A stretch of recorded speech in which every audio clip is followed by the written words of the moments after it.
मला वाटतं सर्वात या महाराष्ट्रातली काळीकुट्ट घटना म्हणजे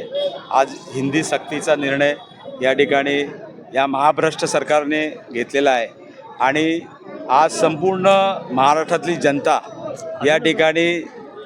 जो अध्यादेश काढलेला आहे त्या अध्यादेशाची होळी करण्यासाठी या ठिकाणी मोठ्या संख्येने सर्व पक्षातला मराठी माणूस या ठिकाणी जमा आहे आणि यासाठी 5 तारखेला जो मोर्चा निघणार आहे त्या मोर्चालासुद्धा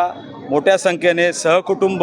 या ठिकाणी त्यामध्ये सहभागी व्हावं, जेणेकरून यातला मराठी माणूस या एकवटून या महाभ्रष्ट सरकारला या ठिकाणी त्याला जाब विचारल्याशिवाय राहणार नाही आणि हा जो